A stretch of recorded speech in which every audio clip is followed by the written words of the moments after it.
Hello, Karoo. As you can see, it is December 20th, and we got our first real snow of the year. And so I got up this morning and came down and did my early morning work that I always do, taking care of some of Sarah's social media. And then Sarah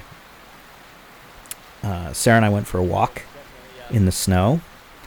And when we got home, she said, "Do you want to take a shower?" And I said, I really should go down and soak in the river, because nothing's better than getting in the river when there's snow on the ground, or when it's actually snowing. And it was snowing, or I'm not sure if it was snowing or raining when I was down there, but it adds to the atmosphere, it adds to the ambiance. So I put on my neoprene boots and a pair of long shorts, and grabbed a towel and the camera, and the neoprene gloves too, and took the Land Cruiser down and parked it by the Little League baseball fields, which is, 100 yards walk, 150 yards walk to this spot where we get in the river, and walked down, set up the camera, and went ahead and got in the river. And I set the timer on my phone, and one of the things that happened was, when I said I'm going to go down to the river to Sarah, she said, "I am not going to go down to the river in this weather and sit there freezing waiting for you to get out," which I realize is a little ironic. And what I probably should have said is, well, you could get in with me, and then you wouldn't be sitting there freezing waiting for me to get out. You'd be experiencing it with me. But I'm not that clever. So I went by myself, and I got in the river. As you see, I set the alarm on my phone for 6 minutes, thinking that'll give me time to get in, and I'll be in for 5 minutes. And I also was smart enough to take it out of vibrate only mode and turn the volume all the way up so I would hear the alarm. Although I made a bit of a mistake in that I didn't actually test the alarm to see what it sounds like or how loud it is. And I didn't realize how loud the running of the water would be once I got in the water. And I've turned the volume down because, honestly, I'm talking to you in the background here while I'm in the river. Now, I started talking mainly to distract myself from sitting in freezing cold water. Because I find that, if you tell a story when you're in freezing cold water, you don't sit there thinking about the fact that you're in freezing cold water. So I was telling you the story of how we went to Olympia and walked around Capitol Lake, and I went to see Mike Elvin, and then we walked back. And I was drawing it out and trying to make it, more extensive than it needed to be, as a way of distracting myself from the 5 minutes I was going to be sitting in the river. However, I eventually finished the whole story, and I still hadn't heard the alarm ring. So I started rambling about other things. I started talking about, I don't even remember what I started talking about. But I also noticed that while I was in the river, the current is significant. It doesn't look that bad, but it was significantly more pronounced than the last couple times I've been down there. The water level's a little higher, and I was actually having trouble. You can kind of see my legs are kind of wedged off to the side there. I was having trouble keeping myself in place, and I was noticing that my hands were significantly colder than I had been previously. You see me paddling around a little bit there, and that's because the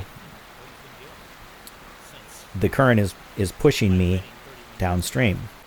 Now at this point, I still think, I've got a lot of time to go, and I'm talking about the fact it's snowing or maybe raining, and I'm thinking, it always goes much faster than I think it's going when I'm in the river with you guys, and then the alarm goes off.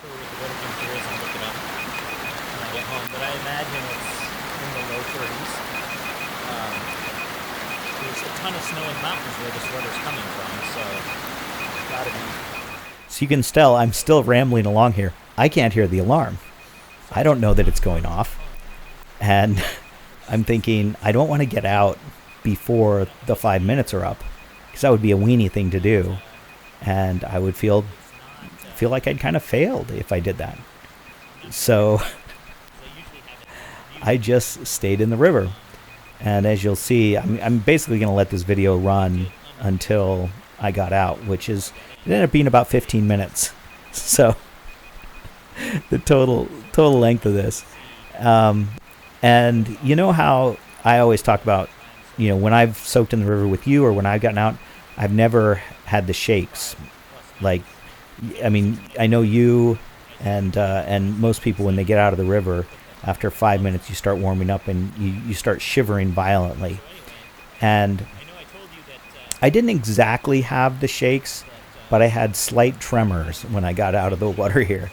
And it's funny, I got out and I drove home. What I did was I just wrapped myself up in a towel, dried myself off, above the waist, wrapped myself up in a towel, and then went down and got in the Land Cruiser, cranked up the heat to 85, and drove home. And then I took a shower, and I was in the shower, and my fingers were still totally white and looking dead. They feel fine now. I haven't lost feeling, but I think it's because I had the neoprene gloves on. So yeah, it was it was funny. And then when I got home, Sarah was like, "I'm not letting you go by yourself again because I'm worried that you'll stay in too long and you won't be able to get out." And that would have been a bad thing, but yeah, I don't know how you would know when you're approaching that point.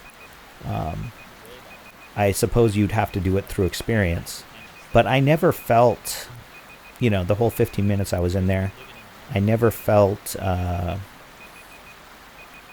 any worse than I normally do when we do this. And I was just kind of kept waiting for the alarm to go off, and little did I know it was going off. And you'll see, eventually I stopped talking here, and I just started kind of looking around and enjoying the scenery, because when I've done this before, I think Sarah's been there the previous times. And so I was either talking with her or, like I said, talking to the camera. But I just ran out of things to say to you. And here I've been in for like 8 minutes, I guess. And I just didn't have anything else to share. Kind of like right now in this voiceover. But, yeah.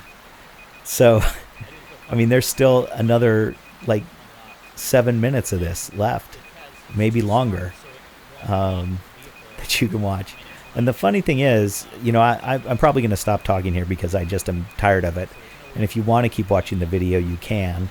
But when I finally get out, you can hear right at the end, as I walk past the camera, I say, "Oh, there it is," because I finally heard the alarm. And I thought, oh, the alarm's going off right now, just as I'm stepping out, meaning I stayed in just a little bit shorter than I should have.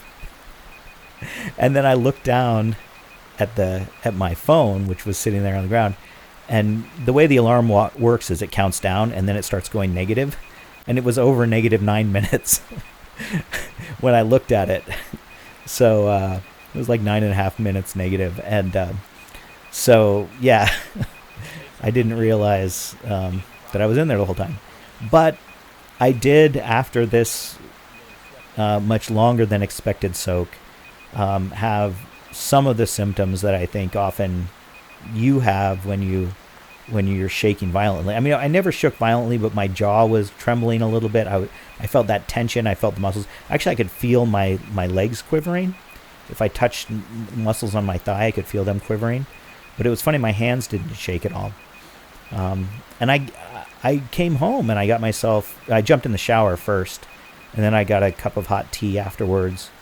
And then I went up for like a 6-mile walk with Scott O'Daniel, which was fun. So yeah, I'm going to leave that here and just let you, if you want to watch the rest of this, you can. don't feel obligated. I hope you haven't felt obligated to watch all the way to this point with my rambling about nothing in particular.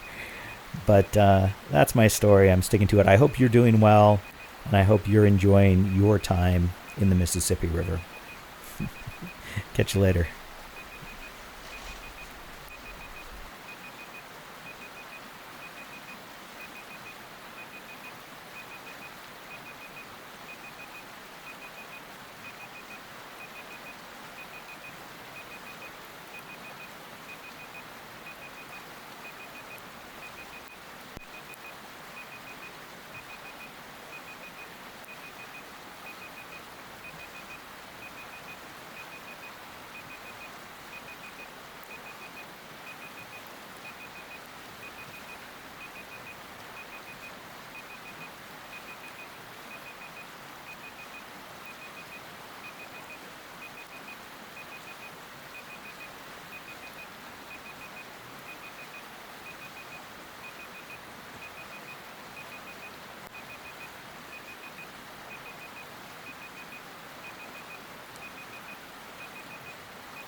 There it goes.